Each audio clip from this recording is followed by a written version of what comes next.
debate between two honest people with different points of view. But you're not going to see that because the Tea Party is going to choose a candidate that spews nothing but hatred. That's exactly what Rick Santorum is doing, has done, and will do. Alan Grayson, great to have you with us tonight. Thanks so much for joining us. Now let's turn to R.T. Rybak, who's the mayor of Minneapolis and vice chair of the Democratic National Committee. Mr. Rybak, what do you make of what you've just heard, what you've seen in these radical turns that we've seen Rick Santorum take openly on the campaign trail the last week? Well, it's really extreme, but it's nothing new for Santorum. Since the beginning of his career, he's been addicted to talking about sex, religion, or anything that can divide the country. But the good news is we have a president who's been listening to this kind of baloney for years and has been able to stay focused on creating jobs. 23 straight months of private sector job growth. Okay, they should drill it into their head. That's what we should be talking about. And the fact of the matter is, can you imagine a President Santorum? Can you imagine what he would do with extremists in Congress? Can you imagine how he would shut down a government? The reality is we have a president who has listened to the most extreme things, calling his wife his baby mama. I mean, we could go on and on. Yeah. But Barack Obama has not been distracted. And that's an incredibly powerful thing about this amazing person who's running our country. And the fact of the matter is he is running against people who have run so far to the extreme that they've ruined the Republican Party.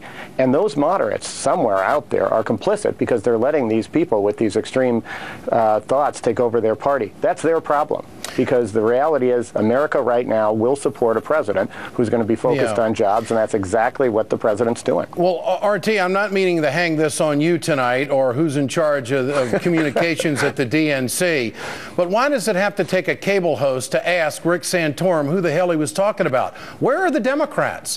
Why aren't the Democrats coming out and demanding that he clarify exactly what he meant so everybody in this country will know this story, that this is who the Republicans are apparently endorsing right now? He's picking up more endorsements all the time. Mr. DeWine from Ohio, that was a big story the other day. The Christian conservatives are out there behind Rick Santorum. Really? Is this the kind of rhetoric that you're going to support? Why isn't the DNC going after this?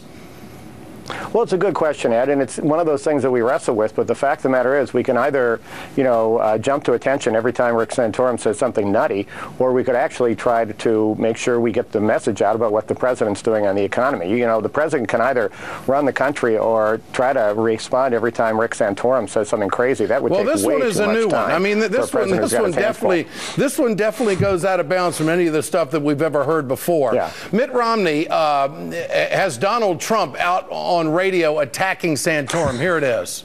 I see some of his views which are so out there that he's never going to win. He cannot win the general election, cannot win it. There's no gift, no Christmas gift that could be given better than Rick Santorum to the Democrats. They are just salivating at that. Do you agree with Donald Trump tonight, RT?